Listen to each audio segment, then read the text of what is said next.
It's good if we lose the point in the next, like, 5 seconds. We don't want to let them attack first. So we either, they either beat our time or we hold it. I want them to go... Okay. There's a reason I tried to leave the cart then and not contest it for an extra second.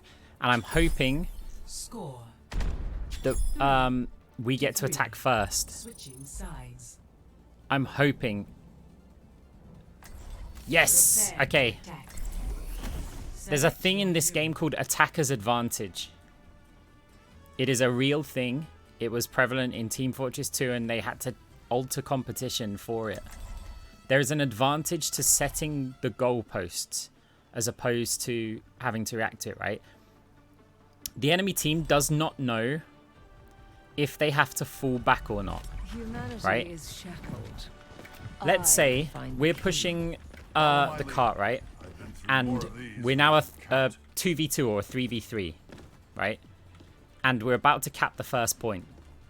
The defending team has to make a decision. Do we group up and wait for 5v5? Or do we go in and try and stop it now?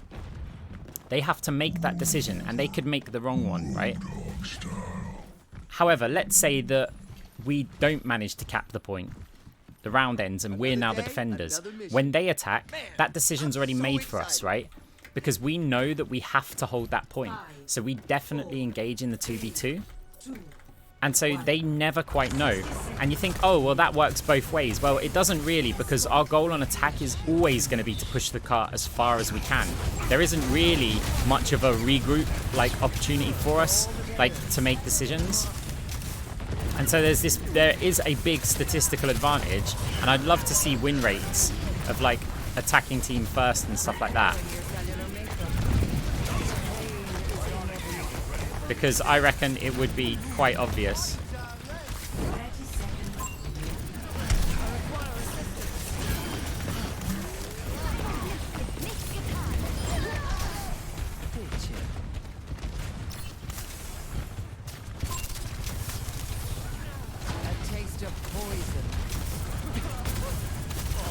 Like, we now know already from what we've played so far that we don't have to hold this choke. We can fall back a little bit from it, right?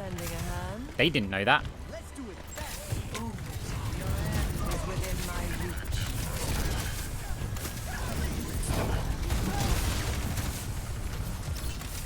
Oh, you're gonna have to come to me here. There's a lot of Paris spam coming in on the car.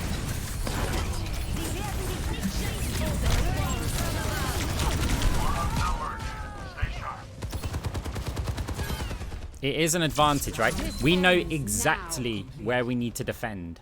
We know the point where we go all in. We also know the best point that we can defend before that, right? So we have that information. They didn't have that info. And if we win this game, I will be taking full credit. Well, not full, but a chunk of credit. For not fading onto the payload to get that extra 1 second that would have put us on the defending team first.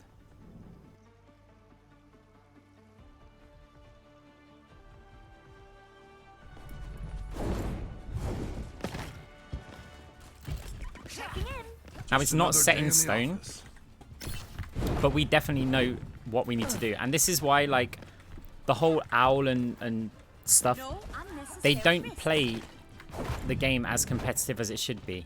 I mean, it's fine, you know, it's not a massive advantage, but it's an advantage, right? In Team Fortress 2, the competitive scene did a format called ABBA, which meant that basically what we're doing now, we would then reverse it. So the other team gets a chance at attacking first. What that did mean is that maps lasted like an hour. 5, 4, 3, 2, 1. ABBA, yeah. The payload. Oh shit.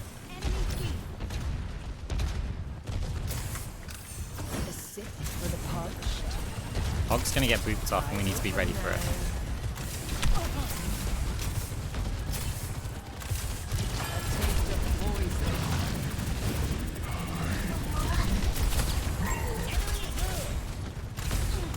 Okay. 30 seconds.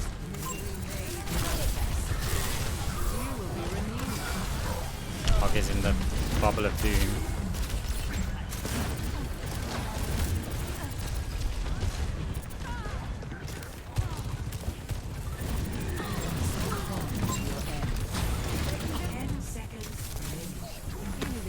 Nice.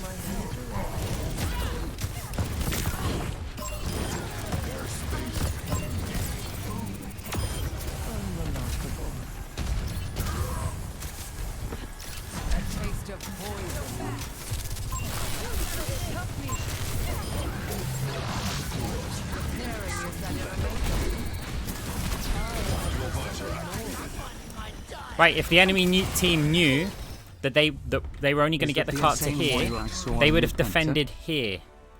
Right? They would have defended high ground. Instead, they fell back from that choke. Yeah, Kiso, it is. Yeah, that's me. I was on TV.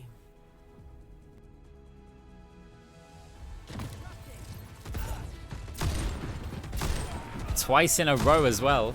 They were like, we haven't had enough Moira tech. We need more Moira tech.